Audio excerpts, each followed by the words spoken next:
नमस्कार। आपका बात 25 में स्वागत है। आजकल या बहुत दिनों से लगातार आर्टिफिशियल इंटेलिजेंस की बात होती रहती है, रोबोटिक्स की बात होती रहती है और स्वचालित गाड़ियां आ गई हैं। बहुत सारा ऑटोमेशन हो चुका है। जब हम सड़क पर चलते हैं और गूगल मैप की मदद लेते हैं तो उसमें जो भी कुछ हमको निर्देश दिए जाते हैं, एक रास्ते से दूसरे रास्ते पे जाना कितना आसान हो गया है। कभी याद है कि हम किसी अनजाने शहर में जा कर के या अपने ही शहर में किसी नई जगह पे जाने के लिए हमें कितनी बार लोगों से पूछना पड़ता था। पहले का समय और था, लेकिन आज हम गूगल मैप की मदद से हम एक जगह से दूसरी जगह पहुंच सकते हैं। बल्कि हमको कितना ट्रैफिक है उसकी कंपटीशन करके ये भी बता दिया जाता है कि आप आधा घंटे में पहुंचेंगे या 35 मिनट में पहुंचेंगे या कि 40 मिनट में पहुंचेंगे। तो ये सारा का सारा आर्टिफिशियल इंटेलिजेंस है। उसमें जो आपको निर्देश मिलते हैं, चाहे हिंदी में मिलते हैं, अंग्रेजी में मिलते हैं, किसी दूसरी फ्रेंच जर्मन भाषा में मिलते हैं, वो भी सारा का सारा आर्टिफिशियल है। यानी कि जो आवाज़ आ रही है वो व्यक्ति की आवाज़ नहीं है, वो कृत्रिम रूप से आवाज़ है। तो ये भी सब आर्टिफिशियल इंटेलिजेंस का पार्ट है। अब बहुत सारी गाड़ियाँ स्वचालित होने लगी हैं। तो ये दुनिया में जो बदलाव हो रहा है, जो फ़ोन के अंदर इतना सारा सामान आ रहा है, जो एल्गोरिथम से ट्रेडिंग हो रही है या कि गणनाएं की जा रही हैं, कंपटीशन किया जा रहा है, उसकी शुरुआत में जो व्यक्ति हैं जिनका नाम अधिकतर हम नहीं जानते, वो हैं एलन ट्यूरिंग।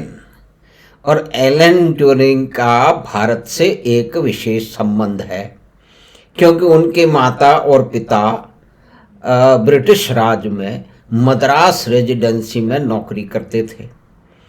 एलन ट्यूरिंग के पिता तो आईसीएस से इंडियन सिविल सर्विस के मेंबर थे मद्रास रेजिडेंसी में, और उनकी माँ के पिता यानी कि उनके नाना जो थे वो चीफ इंजीनियर थे मद्रास रेलवे में।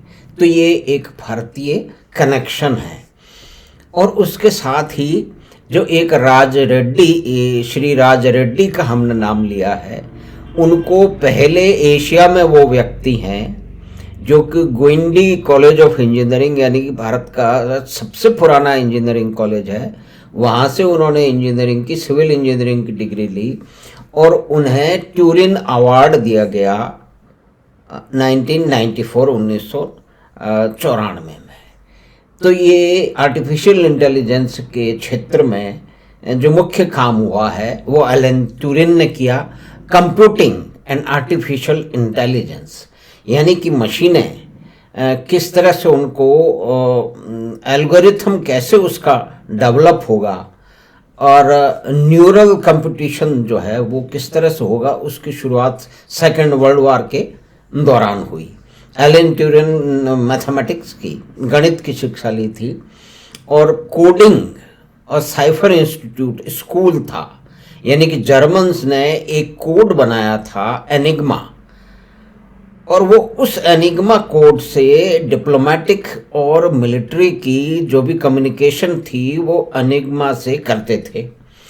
अब इतना वो कठिन था कि उसको समझने के लिए ब्रिटिश जो इंटेलिजेंस थी और खुफिया एजेंसियां थी, उन्होंने उसकी करने की ठानी कि इसको समझें।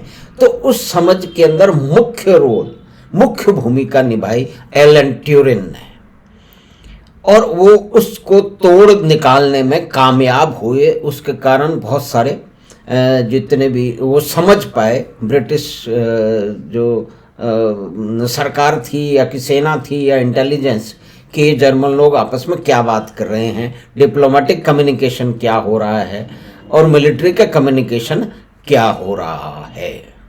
यानी कि दुनिया को बदलने में टेक्नोलॉजिस्ट का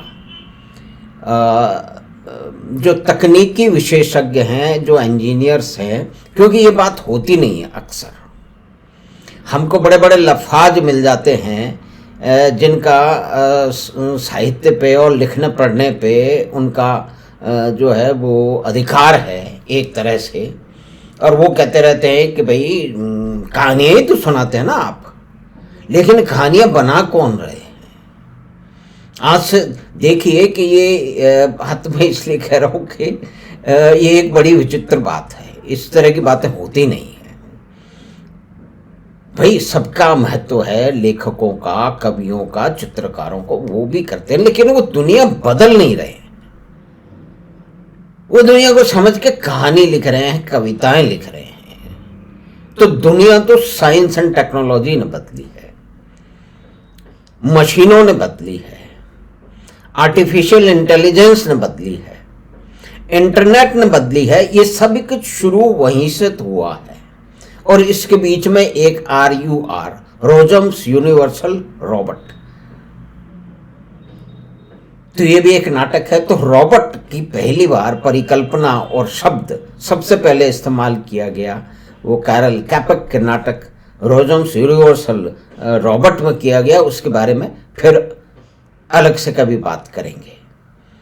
तो दो मुख्य बात कि एलन ट्यूरिंग के माता पिता भारत में काम करते थे, इतना ही है। लेकिन ये एक इतिहास है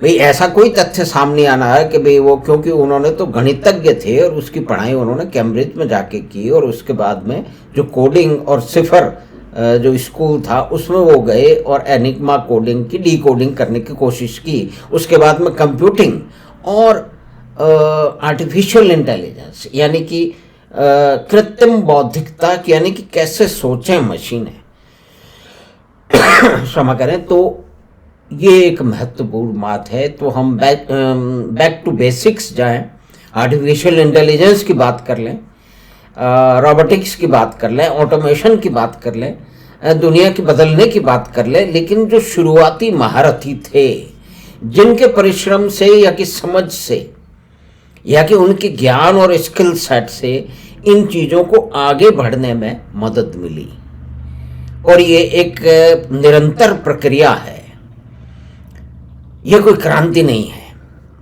क्रांति तो पॉलिटिकल सेंस में रातों रात सत्ता बदलने को, कुछ लोगों को मार काटने को और दूसरों को लाने पे कही जाती है। तो ये एवोल्यूशन को हम कह सकते हैं।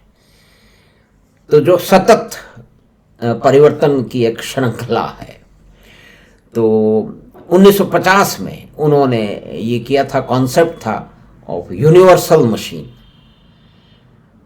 और उसमें ट्यूरिंग मशीन भी उसको कहा जाता है, जो कि मॉडर्न जो कंप्यूटिंग है और ट्यूरिंग थीसिस है, वो आर्टिफिशियल इंटेलिजेंस के आरंभिक जो बिल्डिंग ब्लॉक हैं जिन पे ये सब कुछ आधारित है, आगे से आगे चलता चला गया। और पहला रोबोट तो एनबर्गर ने बनाया 1955 के आसपास में, लेकिन 1960 तक उसका इस्तेमाल नहीं हुआ। तो हमने 2-3 बातें की, एलन ट्यूरिंग की बात की, राज रेड्डी की बात की, जिनको ट्यूरिंग अवार्ड 1994 में मिला, जो कि ग्विंडी कॉलेज ऑफ इंजीनियरिंग से सिविल इंजीनियरिंग की डिग्री उन्होंने की। और एक बात 1912 में जब इनका जन्म हुआ एलन ट्यूरिंग का, 1912 वही है कालखंड, वही वर्ष है जब टाइटैनिक की दुर्घटना हुई थी, 1600 व्यक्ति उसके अंदर मारे गए थे। तो धन्यवाद, नमस्कार। आर्टिफिशियल इंटेलिजेंस, रोबोटिक्स और इस तरह के विषय पे हम लगातार अब बातचीत बीच बीच में करते रहेंगे। हर हफ्ते में 1 या 2 बात इस विषय में करेंगे। कुछ विषय की बात करेंगे, कुछ मशीनों की बात करेंगे कि किस तरह से ये चीज़ें आगे बढ़ रही हैं और बदल रही हैं। तो ये बातचीत सुनने और देखने के लिए आप सभी का धन्यवाद। आप बात 25 को सब्सक्राइब करें और लिंक अपने मित्रों और परिवार के साथ साझा करें। हम आपसे फिर मिलेंगे बात 25 की अगली बात में। धन्यवाद, नमस्कार।